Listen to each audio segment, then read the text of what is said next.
പ്രിയപ്പെട്ട എല്ലാവർക്കും നമസ്കാരം. വിഷുദിനാഘോഷ പരിപാടിയുടെ ഭാഗമായി നമ്മുടെ റെസിഡൻറ്റ് അസോസിയേഷൻ അംഗങ്ങൾ വിവിധ കലാപരിപാടികൾ ഇവിടെ അവതരിപ്പിക്കുകയാണ്. ആ കൂട്ടത്തിലൊരാളായി ഞാനും. നിങ്ങളുടെയൊക്കെ അനുഗ്രഹാശിസ്സുകളോടെ പിന്നണിയുടെ അകമ്പടിയില്ലാതെ ഒരു കൊച്ചു കഥാപ്രസംഗമായി ഞാനിവിടെ അവതരിപ്പിക്കാൻ ഒരു എളിയ ശ്രമം നടത്തുകയാണ്. ആരംഭിക്കട്ടെ. തമിഴ് സാഹിത്യത്തിലെ പ്രശസ്ത കൃതിയായ ചിലപ്പതികാരം എന്ന മഹാകാവ്യത്തിലെ ഹൃദയസ്പർശിയായ ഒരു കഥ, പ്രതികാര ദുർഗ. നൂറ്റാണ്ടുകൾക്ക് മുൻപ് നടന്ന കഥ. ചോളനാട്ടിലെ കാവേരി പൂമ്പട്ടണം, മഹാപ്രഭുക്കളുടെ മഹാനഗരം. ആ നാട്ടിലെ വണിക് ശ്രേഷ്ഠനാണ് കോവലൻ. ആയുവാവ് മഹാധനികൻ മാത്രമല്ല, പിന്നെയോ ദേവരൂപനാണവൻ, കാമകോമളൻ. തേരിറങ്ങി വന്നൊരിന്ദ്ര തുല്യനാണവൻ. ഏവരും പുകഴ്ന്നു പാടുമാവണീശ്വരൻ, സർവസദ്ഗുണങ്ങളും തികഞ്ഞ കോവലൻ. അതെ, സർവസൗഭാഗ്യങ്ങളും തികഞ്ഞ കോവലൻ്റെ പ്രിയ പത്നിയാണ് കണ്ണകി. മാതൃകാ ദമ്പതികളായി അവർ ജീവിതോത്സവം ആസ്വദിക്കുകയാണ്. സുന്ദരിയും സുശീലയുമായ കണ്ണകിയെ ആണ്ടവൻ കോവിലിൽ വെച്ച് ആദ്യമായി കണ്ടുമുട്ടിയ ആ സുവർണ നിമിഷത്തെ അവൻ ഇടയ്ക്കിടെ അവളെ ഓർമ്മിപ്പിക്കാറുണ്ട്. തിരുനടയിൽ തൊഴുതു നിന്ന തമ്പുരാട്ടി, പുലരൊളിയിൽ കതിർ ചൊരിയും കോമളാങ്കി. കനകമയം തനുനിറവും കരിമിഴിയാളേ, മമ ഹൃദയം തനു സദന പൂമൊഴിയാളേ. കണ്ണകി, ഉന്നെ കിടച്ചത് എൻ മഹാഭാഗ്യം. നീ ഇല്ലാമൽ എനിക്ക് വാഴ്വേ ഇല്ലേ. അത് കേൾക്കേ കണ്ണകിയുടെ കവിൾ നാണം കൊണ്ട് ചുവന്നു തുടുക്കും. ആഹ്ലാദകരമായ ദിനരാത്രങ്ങൾ കൊഴിഞ്ഞുകൊണ്ടേയിരുന്നു.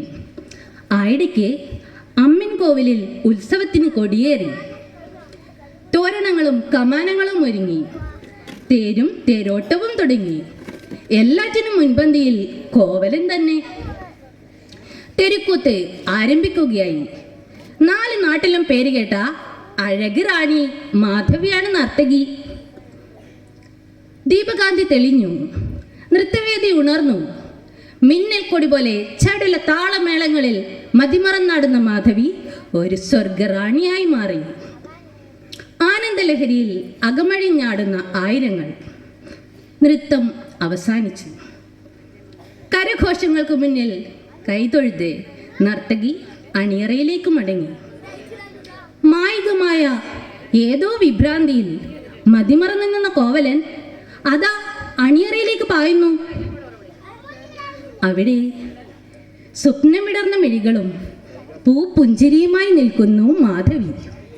ഞൊടിയിടയിൽ അവൻ തൻ്റെ രത്നഹാരം ഊരി അവളുടെ നേർക്ക് നീട്ടി. മണിക്കിലുങ്ങുമട്ടിൽ കുണുങ്ങി ചിരിച്ചുകൊണ്ട് അവൾ കൈകൾ നീട്ടി. ഞൊടിനേരം ആ കൈകൾ പുണർന്നു നിന്നു. പ്രിയരെ, കോവലൻ്റെ ജീവിതത്തിലെ വഴിത്തിരിവായിരുന്നു ആ നൃത്തസന്ധ്യ. അന്ന് തൊട്ട് അവൻ ആളാകെ മാറി. വീട്ടിലേക്ക് വരുന്നത് തന്നെ വല്ലപ്പോഴുമായി. കണ്ണകിയെ കാണുന്നത് തന്നെ ചതുർത്ഥിയാണ് അവനെന്ന്. മദ്യപിച്ച് വീട്ടിൽ വന്ന് ബഹളം കൂട്ടുന്ന കോവലിൻ്റെ കാലിൽ പിടിച്ച് കരഞ്ഞുകൊണ്ട് അവൾ ചോദിക്കും, ഞാൻ എന്ത് തെറ്റ് ചെയ്തു? അങ്ങ് എന്തിനിങ്ങനെ നശിക്കുന്നു? മാറി നിക്കടി പിണമേ, ആരെനിക്ക് നീ മടുത്തു പുറത്തു വ്രതമേ. മാധവി എനിക്ക് സ്വർഗരാജ്യമാണ് കാമിനി. ആ മനോഹരാങ്കി നിന്ന ചുറ്റുവട്ടമെത്തുവാൻ 7 ജന്മമെങ്കിലും ജനിക്കണം നീ ഓർക്കണം. ചവിട്ടേറ്റ വേദനയിലും ആ ധർമ്മപത്നി കണവന് വേണ്ടി പ്രാർത്ഥിച്ചു. കടവുളെ കാപ്പാത്തുങ്കോ, എൻ കണവനെ കാപ്പാത്തുങ്കോ.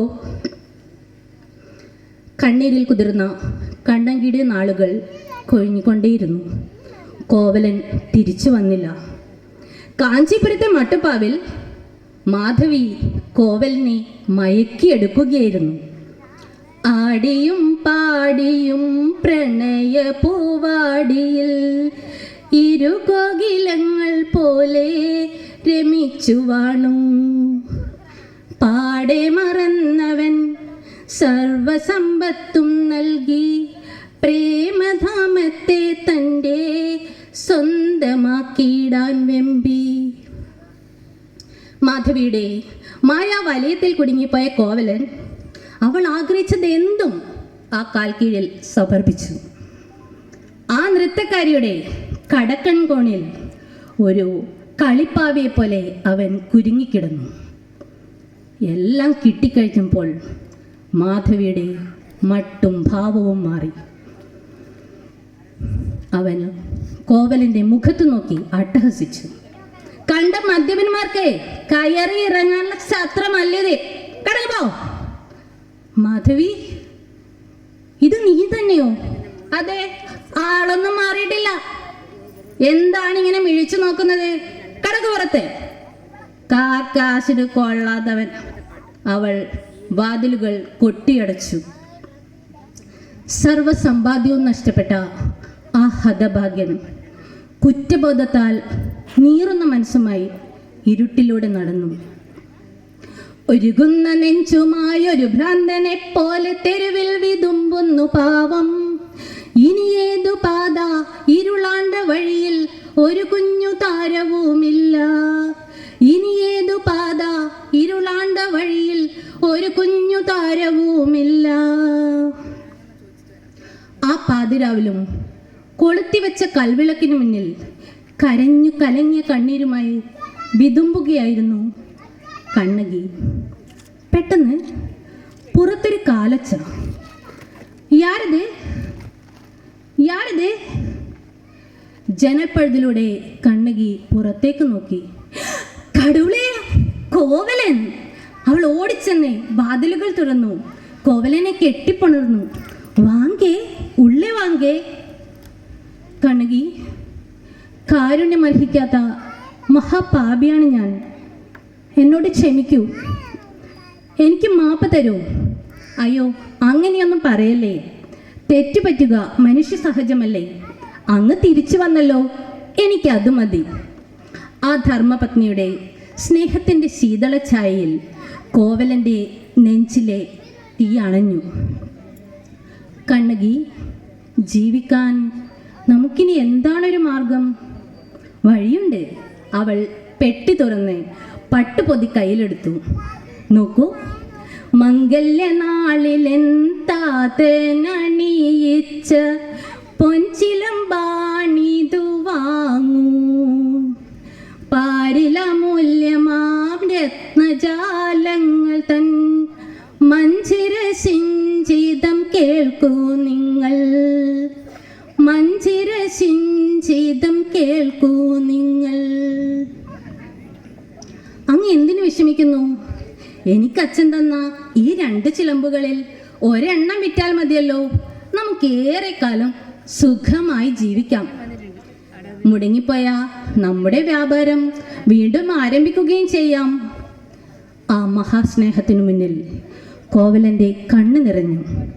പിറ്റേന്ന് തന്നെ ചിലമ്പ് വിൽക്കുന്നതിനായി അവൻ മധുരയിലേക്ക് പുറപ്പെട്ടു. പാണ്ഡ്യനാട്ടിലെ പേരുകേട്ട രത്നവ്യാപാരിയായ നഗരവീര്യ പെരുന്തട്ടാൻ്റെ കടയിലെത്തി. കുടവയറും കുറുക്കൻ കണ്ണുകളുമുള്ള പെരുന്തട്ടാൻ ചിലമ്പ് വാങ്ങി തിരിച്ചും മറിച്ചും നോക്കി. ഉക്കാരുങ്കോ കൊഞ്ചം ഉക്കാരുങ്കോ, ഞാൻ ഇതാ വന്നിട്ടേൻ. തട്ടാൻ ചിലമ്പുമായി അകത്തേക്ക് പോയി. ഏറെ നേരം കഴിഞ്ഞില്ല, കടയുടെ മുന്നിലേക്ക് ഒരു കുതിരവണ്ടി ഓടിപ്പാഞ്ഞു വന്ന് നിന്നു. വണ്ടിയിൽ നിന്നിറങ്ങിയ രാജഭടന്മാർ കോവലനെ വലിച്ചിഴച്ചു. തമ്പുരാട്ടിയുടെ ചിലമ്പ് കട്ടം പേരും കള്ള, കയറട വണ്ടിയിൽ. തട്ടാൻ കുടവയർ കുലുക്കി ചിരിച്ചു. താൻ തട്ടിയെടുത്ത തമ്പുരാട്ടിയുടെ ചിലമ്പ് പോലെ എണ്ണം തൻ്റെ കയ്യിൽ തന്നെ വന്നു പെട്ടത് മഹാഭാഗ്യം.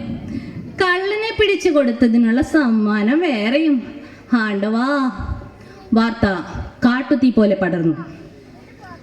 തമ്പുരാട്ടിയുടെ ചിലമ്പുകട്ട കള്ളനെ കാണാൻ ജനങ്ങൾ കൊട്ടാരത്തിലേക്ക് ഓടി. ചിലമ്പുയർത്തിക്കാട്ടി പാണ്ഡ്യമന്നൻ ആജ്ഞാപിച്ചു, തലവെട്ടിയെറിയുവിൻ തെരുവിലിക്കള്ളനെ, ഇനിമേലിൽ ഇതുപോൽ കവർച്ചയുണ്ടാകല. ഇതു പാഠം ഈ പാണ്ഡ്യമന്നന്റെ ശാസനം. കരുതി മരുവീടണം മധുരയ്ക്ക് മാതൃക. ഒരക്ഷരം ഉരിയാടാനോ ഒന്നുറക്കെ കരയാനോ കഴിയുന്നതിന് മുൻപ് കോവലന്റെ തെറിച്ചു വീണു. ചുടുരക്തം ചീറ്റി ഒഴുകി. ഇത് കേട്ട് നടുങ്ങിയ കണ്ണകി അഴിഞ്ഞുലഞ്ഞ മുടിയോടെ തീ പാറുന്ന കണ്ണുകളുമായി കൊട്ടാരത്തിലേക്ക് ഓടിയെത്തി.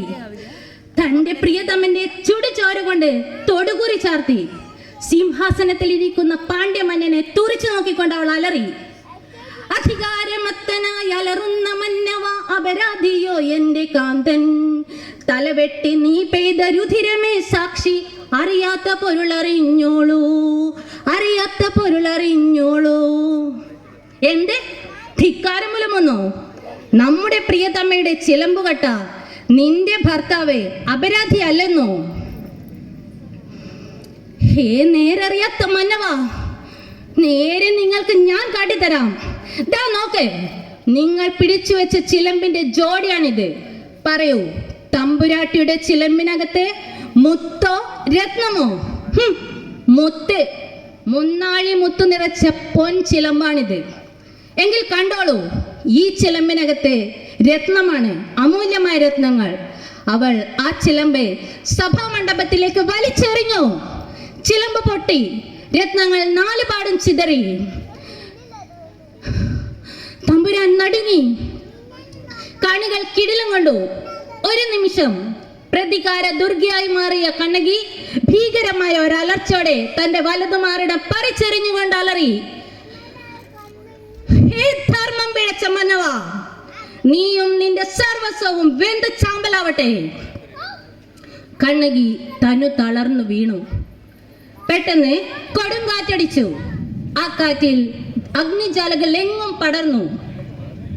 പാണ്ഡ്യമന്നനും കൊട്ടാരവും മധുരാപുരിയും വെന്തു ചാമ്പലായി. പ്രിയരെ, ധർമ്മം പിഴച്ച ഭരണാധികാരിക്ക് ആ ധർമ്മം തന്നെ അന്തകനായി മാറുന്നു. പെണ്ണിന്റെ കണ്ണീരഗ്നിയിൽ വെന്തു ചാമ്പലാവും ഏതു ഭരണകൂടവും. നന്ദി, നമസ്കാരം.